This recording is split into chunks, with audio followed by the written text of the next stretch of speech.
lot of great things happening at the YWCA Greater Charleston. In this special edition of Quintin's Close-Ups, I speak exclusively with Executive Director Lavanda Brown one-on-one. And be sure to subscribe to my YouTube channel and download the free Quintin's Close-Ups app in your Apple Store. Lavanda Brown. Yes, sir. It is good to see you again. Thank you. Yeah, thank you for coming back on Quintin's Close-Ups. Absolutely. Yeah, I know that there's a lot of good things happening within the YWCA Greater Charleston. What is it like to be you these days as the Executive Director? Well, what it's like for me these days, well, it's very busy, but it is just fantastic. We've got a couple of new team members now. So what it feels like to be me is just being able to be a part of bringing some great new and exciting things to the Charleston community and continuing with our annual What Women Bring luncheon. Let me begin there because obviously this is going to be the second year in which this particular event celebrates women leaders in business, community, and culture across South Carolina. And obviously it's going to be moderated by Octavia Mitchell, Channel 2, with an Oprah-style panel discussion. What do you hope this panel will discuss when it comes to what women bring? Yes, so I hope that this panel will discuss what it feels like to be a woman in their particular industry. Sure. What they have brought to their industry, and also how they are leading change for other women. That's what I want, women. This conversation, we say that it's time to get real. So this conversation is one of those conversations, like you said, an Oprah-style interview. Octavia is fantastic. Yeah. Our panelists have done amazing things in their careers and in their community. So this is an opportunity for them to demonstrate that leadership, be mentors for that hour and a half with the women and men that are in the room, and just demonstrate what it's like to be a woman. These days, and obviously these days we have a lot of leaders in this particular community, in which you're honoring 10 of them. Yes. Talk to me about those 10 people. Oh wow! So I don't want to start naming names, but I will say that we have women who are in corporate leadership. We have women who are doing fantastic things within the medical community. We have our education, of course, represented, legal represented.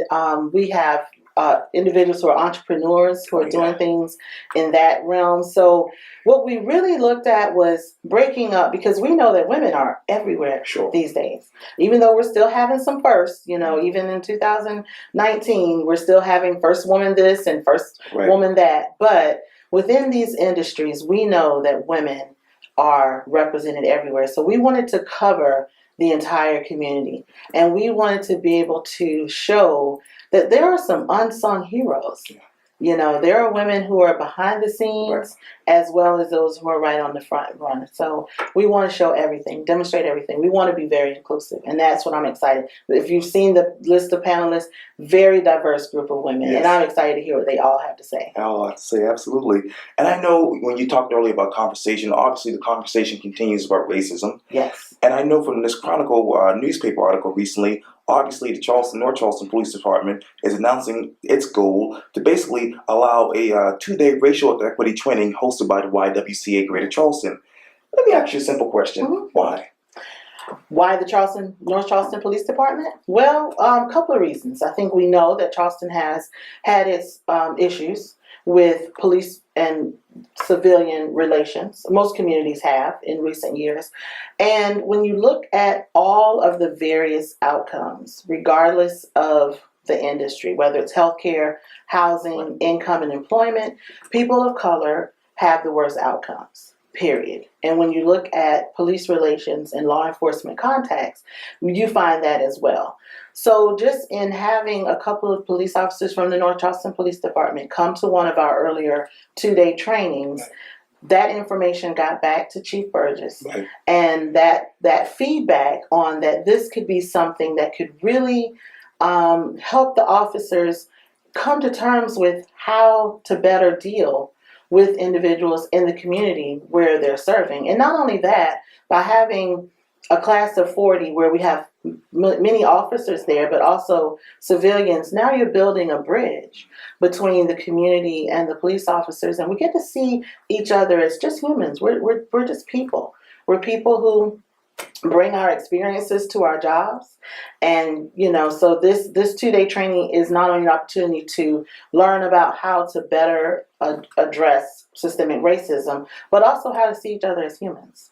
And what is your definition of institutional racism in 2019? In 2019, we are still seeing poor outcomes in healthcare for women of color, particularly African American women. We're still seeing, so these systems are still perpetuating, even though if you look at income and education, we're still having poorer outcomes. So this systemic and institutional racism is still going on in 2019. And until we get all of our leaders to the table and really understand how to look at their system, assess where the outcomes are really poor, and the fact that people of color are having poor outcomes, and figure out how to redesign that system so that we even the playing field much more. How do you redesign the system now? Oh, yeah, that's difficult. Some people say blow it all up and start all over, but we can't do that. So how you do it now is, one, you change individual attitudes. Okay. So as I said, with that 2-day training, you're not only looking at your system, but you're also looking at yourself. So what do you bring to the table, and how can you possibly treat people differently as an individual? And then also looking at our systems, for example, hiring practices. Yes. A lot of people will say, well, we don't hire people of color because no one of color applies for these positions. Well, we're saying then maybe you have to be a little more intentional about how you're recruiting. So that's one area that we know that people can assess. We know that the police departments have been looking at their contacts with people of color and looking at their racial biases. So first you have to see the problem, you have to name the problem, then you have to study the problem, and then you can redesign it, because then you start seeing where your actual problems are, where they start from. And how long have you been studying this problem from a YWCA standpoint?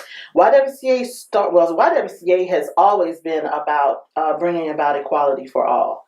That is what our mission is: eliminating racism and empowering women. So that's what we've done. But as far as studying it from a data perspective, we have been partnering with the Racial Equity Institute since January 2017. Wow. So we're still very early in the process.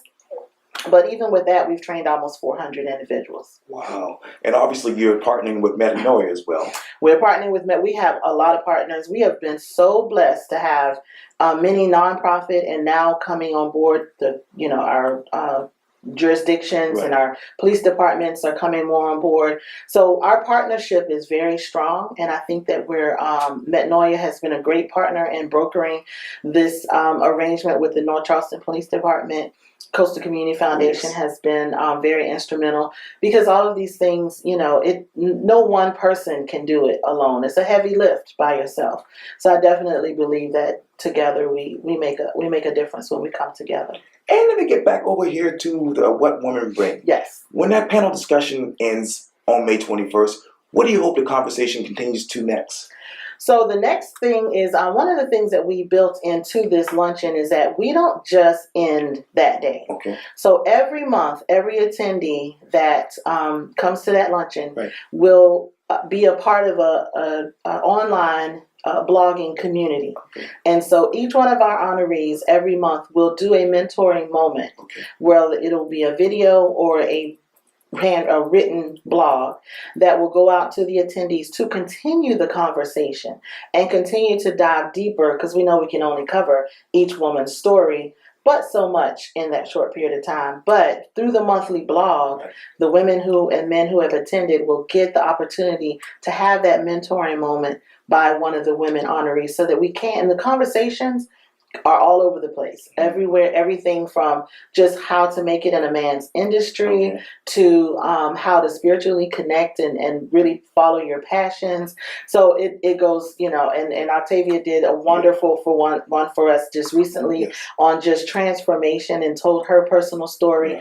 And so that's how we keep the conversation going, because we know that one day is not nearly enough. That day is to get you fired up.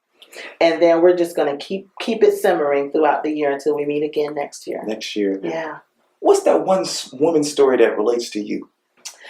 I think that when we start anyone that talks about family and how, particularly family and faith. Sure. So for me, my family and my faith has kept me going when it seems like I'm doing something that's impossible, pushing a rock up a hill, as my grandmother would say. And so when I can go home and I know that I'm supported and that I can get that, you can still do this, True. that you have a mission, that God has planted something in you that you cannot give up on, then I can come back the next day and keep doing it again. So family and faith, when I hear the women's stories, and Octavia's story was one that talked about family and faith, it's just something that really resonates with me, and that's something that I try to instill in the children in my family as well. Young people now, we don't have very many children, mostly young adults at this point. But so I definitely think that the stories around family and faith. How does the YWCA continue to empower women and try to eradicate racism 5, 10, 20 years from now? Yeah, well, we're going to keep on with the trainings because we know, like I said, in 2 years we trained almost 400 individuals. But you look at the community at large, that is a really small drop in the bucket. So we're going to continue to do that. We're going to continue to celebrate Dr. King and his vision and his dream. But in more than just celebrating, remembering and continue, like I said, when you're pushing that rock up a hill, if you've never been to the MLK breakfast, the business breakfast, it is one of the most beautiful. It's scenic to me because I'm standing on the stage and I'm looking out at 700 plus very diverse groups of the community. And so for me, if we continue to come together during forums like that, where we are diverse and we're supportive of each other, we can continue to get that rock on up the hill, because it's a long battle. This didn't happen overnight. And we're not going to undo it overnight. But what we're not going to do is give up. That is so great to hear. Well, Lavanda Brown, thank you so much for your time. I really, really appreciate this. Thank you so much. Thank you for coming. Anytime. All right. Yes, ma'am.